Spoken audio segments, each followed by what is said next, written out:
Hi there, good afternoon, friends. This is Dr. Gwen from the Dr. Gwen International, Inc., and host of the iTunes show, the Dr. Gwen Podcast Show. As I always say, and you know this, that it is my utmost pleasure to be here with you every single Monday, bringing you this live broadcast, which I hope will be empowering your life, as it's called, Empowering Reflections. And the conversations I bring from time to time or from week after week is intended to do just that, to strengthen you on your journey, to help you to have more success, to help you to feel as though you are making progress that you need to make, that you have set up for yourself in your life. And so this afternoon is no different. And I am going to be bringing you part 4 of the 5-part series of how to propel your success. And we did talk about 3 success principles over the last 3 weeks. And to recap, I'm going to invite you to go to my blog at thedrgwen.com/blog to review that information. Today, however, I am bringing to you principle number 4, how to optimize and propel your success. And actually, speaking about optimizing, this topic for today is about optimizing your environment. And we're going to look at some elements of what it's going to require for you to have success. Now, more than likely, you, like myself, are spiritually centered, meaning that you understand that life is much more than just the living, that there are things that you are here to accomplish by virtue of you being here, and that you don't take it lightly. You feel as though that you have a mission, whatever that mission is, that you have to fulfill to make a difference in the lives of others. And we all don't seem to want the same things. Some of us are artists, whether we're performing artists or visual artists. We do the visual things that people are able to look at and enjoy the beauty from. Some of us are craftspeople. We build furniture and we build other stuff with our hands that people can enjoy. Some of us are leaders. We lead organizations. We love to lead. Some of us are organizers. We just enjoy doing the old good organization, getting everything in order and getting everything looking fine. Some of us love to inspire people's lives, and we do that by bringing live Facebook broadcasts. And we also do that through our writings that we write. We do that through our speaking at different events. And we do that through coaching and teaching other people. And that is where my passion falls. And I don't happen to think that that is something that's light. I take it very seriously that every single moment of my life is consumed with being happy and spreading happiness, spreading joy, spreading goodwill, and supporting people in getting the results that they want. There is really nothing that matters most to me as seeing people living their best fulfilled life. So now I'm going to ask you, what does that life look like for you? What is that best life looking like for you? Of course, on my live cast here on the desktop, I'm not able to see any comments. So if you are commenting right now, my deepest apologies. I'm going to have to get a software that's going to allow me to do that. But for now, this live cast from my desktop is ideal. I don't have to deal with the 2 bars at the side restricting the view of anything on the camera. So for now, and that's a huge sacrifice, leaving off the comments of my guests. And it's something I am working on. I really would like for you to know. So now, what is your area that you feel that you are here to achieve, and where do you feel you need to have your success being propelled towards? In what direction? We always want it to be in a positive direction. So what do you feel that you need to be doing right now to get that success moving in the direction where it needs to be? As I said, our conversation today is about optimizing your environment. And there are, of course, three different areas that we are going to look at in terms of optimizing your environment. The first one is your physical environment. And when I say your physical environment, I believe that may be quite clear to people who are listening. It is what you look at around you. Your view, for example. I'm sitting here in my office, and through my window, I can see the trees swaying in the wind. I can see when the plants are budding. I can see down the road the cars along the side. I can see the beautiful grass, the wonderful flowers that are there, and it's a very peaceful environment for me. My spirit thrives in such an environment. Now, you may not have those views out your window simply because of where you live. However, that's not the only area, luckily, for a physical environment. Inside your space is also physical. How do you arrange your furniture? Before, if you've been following my Facebook Lives, what you will notice is that the first parts of it, I had a bookshelf that was behind me.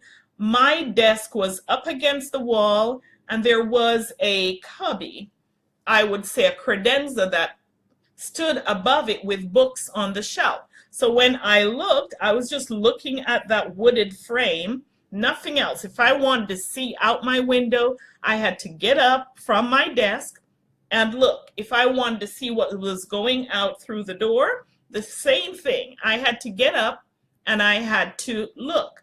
But now I've rearranged my desk based upon the feng shui principles.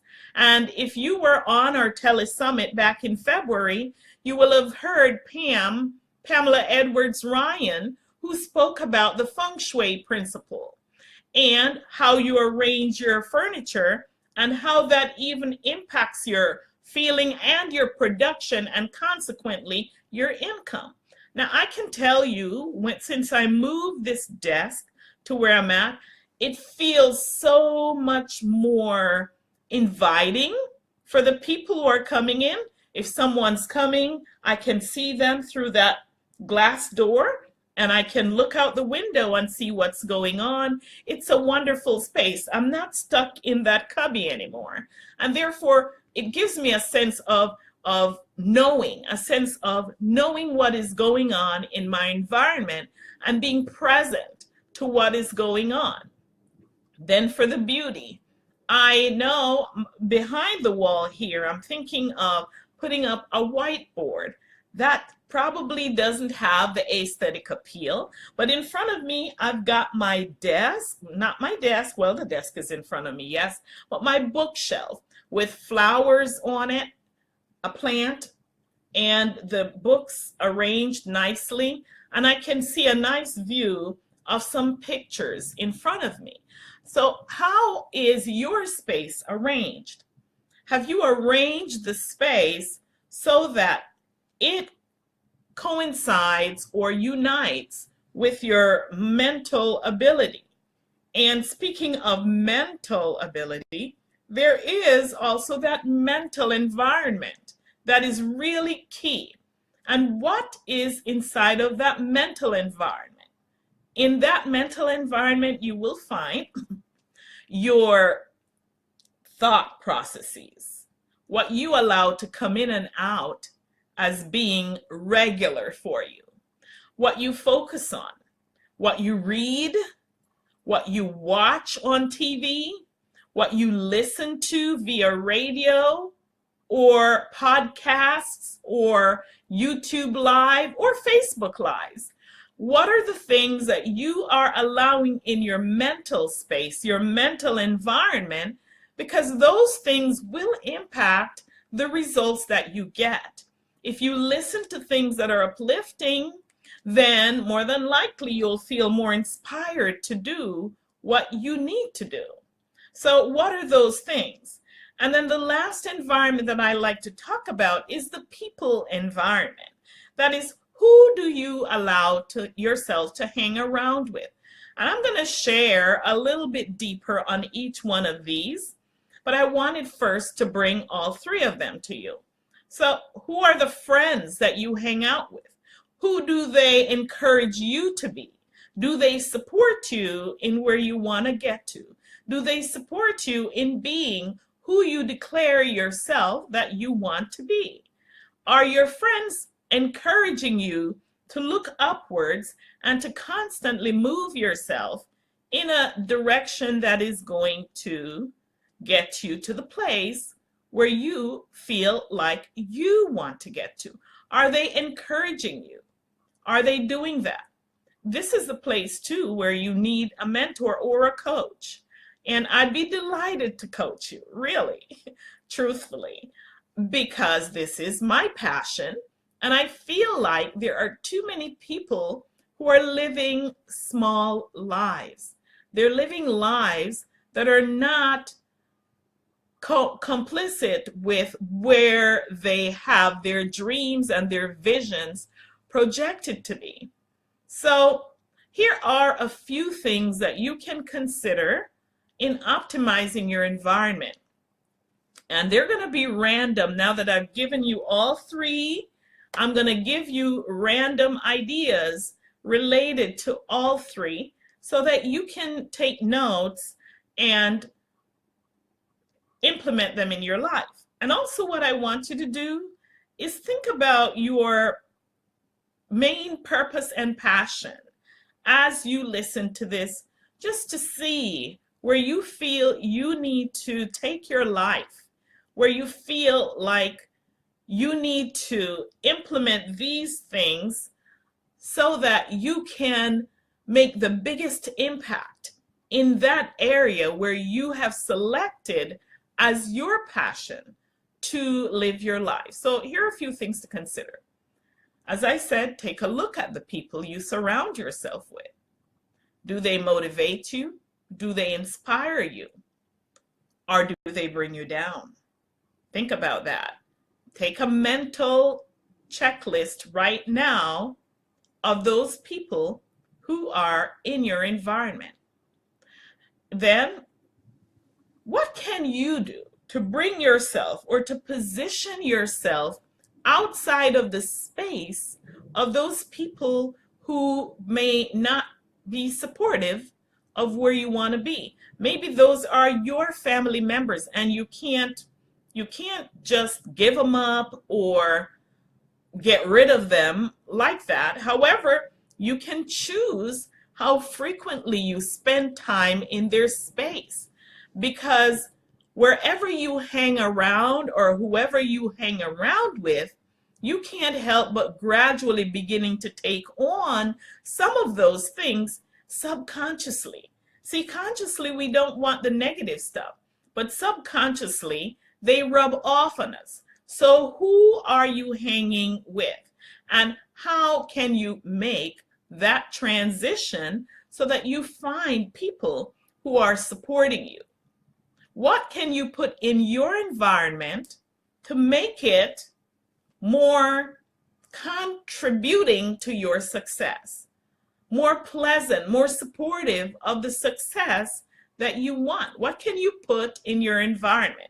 Is there something? Think about that for a minute and spend a bit of time clarifying what your strengths are by incorporating recordings, probably listening to Facebook Live events like these.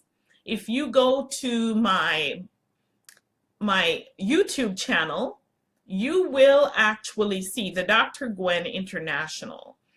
You will be able to sort through a plethora of inspirational talks that will inspire you to continue your movement to where you want to go with what you want to do. So position yourself where you can listen to those. Listen to speakers that are empowering you. Go to events that are building you up so that you can move and you're moving in the right direction instead of moving backwards. Then also, what can you take out of your environment that will reduce your distraction, your clutter? Is your space that you're trying to work in right now cluttered? I know how a cluttered space can impact the thoughts. And even though my office is pretty neat, relatively, there are times when papers pile up on my desk because I feel like I don't want to set them aside yet. I'm going to work on them. And so they're sitting on the side of my desk and it's resting on my mind. My mind is not completely free and clear. And so I can understand that. And maybe your workspace may be cluttered. And I would give you this bit of advice to clear it up and allow that free-flowing energy to come through so that you can focus and think about what is important to you, to your mission, to the goals that you're trying to achieve so that you can make your impact out there in the world. And just a quick tip and idea that might help you to get it sorted, which is something that I read about decades ago and I've since used, that you get 3 boxes and label 1 yes, label 1 no, and label 1 giveaway or throwaway, whichever way. Maybe you want to have a 4th one for throwaway. Yes, no, giveaway, and trash, maybe 4. And then, without even thinking, because this makes the whole process go so much quicker, all that clutter can be uncleared, can be cleared up in one single day. Just put the stuff in the yes box that you want, stuff in the no box that you don't want. Maybe that could be the box that you're going to give away, the no box, and then stuff in the trash box. So maybe you actually need 3 after all. And just quickly sort them and just look at the peace in your space, the peace that comes over your mind just by seeing that that clutter is gone. It's amazing the way that feels. And so if you can clear that clutter from your environment, I promise you that it will make a huge impact on you, and not just you, but on your workspace, so that you don't have to be so bogged down mentally. And doing that, you can just almost really guarantee that's gonna have your business soaring to the next level. Because now you've got that clarity, that energy is flowing through you, and you are now suddenly more productive because your brain has a little bit of space and it's less cluttered now. Now, talking about clutter and distraction, well, let's get to the distraction piece. For some of you, social media may be a huge distraction. It may be a necessary evil. It may be a point, and that where you come onto social media, if you're in business, to do your Facebook ads or to post your posts to engage your audience in your group or on your business page or even on your personal profile. It may be a place that you come to just post and then you get hooked. So you have to be really strategic about this. And if you find that you're not able yourself to shut off social media, and from you jumping from one cute little doggy picture to another cute little cat picture to some other video about some event, if you can't control that, there are resources that will help you, and I would like to share a couple of them with you.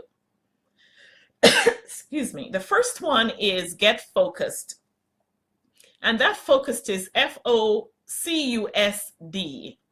And that is software that you can put in your browser. It works on Chrome, and you can put it there and set a time limit for any website that you want to go on. So for example, if it's Facebook, you set a time. Maybe you want to spend no more than 1 hour a day on Facebook or on social media in general. You set the time frame, and when you go on social media, when your time has run out, you're not able to access that space again until the next 24 hours. It works really great. There's another one that I like that's called Rescue Time, and you can Google all of these. Rescue Time will allow you more or less to see how much time you're spending on different elements of your business. So if you go up on Canva, for example, and you're doing a little bit of artwork, maybe you spend all day on there or you spend more time than you need to, it will break it out by the number of hours you spend per day and give you a productivity score in percentage. So it'll tell you you've been 60% productive. I've gotten that number before because it has counted Facebook as being off target. But what you can do after you see that report is go in and tell it which websites are websites that you're actually working on or websites that you're playing on. And so when I'm doing Facebook ads, sometimes it takes me a good portion of the day to get the ad set up right. And so I'm on there, I'm in there interacting with people on my business page or in my group or groups or such the like. So you have to go in and set it. Now, once you set it, it doesn't know any other new site. So you have to keep setting it if you're going to a new site, or it guesses what it thinks it is. Now, I don't use the Get Focus, but I use the Rescue Time just so I have an overall picture of how the whole day is spent. And maybe I'm spending too much time on one area than another. So that's really two resources that will help you to stay focused. Another thing is emails and text messages, and I would be remiss if I didn't address these. What you really want to do is avoid starting your day reading emails and text messages, because when you do that, you're actually going after what someone else has set for you as priority for your day. If you have a calendar and you have set up your event in your calendar for that day, what you really want to make sure you do is to follow that calendar. You want to obey your calendar, because your calendar is what's going to keep you on track with your goal. And if you have set up your goals the way I teach you to set the goals up, then you are definitely making progress when you follow that calendar. And that is really what you want to do. So I encourage you, as you move through this week and as you focus on optimizing your environment, that you take a look at your physical environment, make sure everything is in that space that's supporting where you want to go. Make sure you take a look at that mental environment.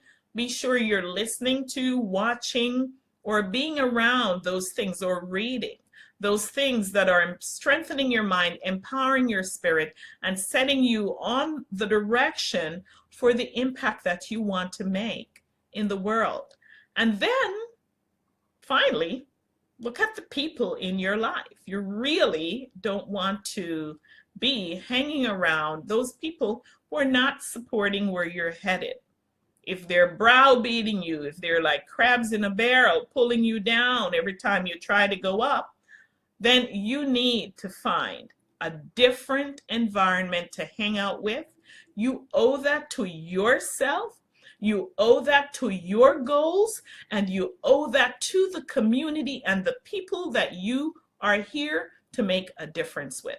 So, my friends, this concludes today's live cast. I hope that you found it very valuable. I would love your comments down there on the page. Please comment, share this video with anyone you feel that could benefit. And I would be remiss if I didn't leave this making an offer to you that you can have a free coaching session with me. As you know, I help the spiritually centered women get clear about what they want in their career or business. Then I help you also get that promotion that you want, or increase or double your business income. So if you want to have one of those free sessions with me, then I invite you to go to this link, http://thedrgwen.com/free session. That is thedrgwen.com/free session. I love you guys. Thank you for joining me, and I will see you next week for the last of the 5 success principles to propelling your success. Love you guys. Bye.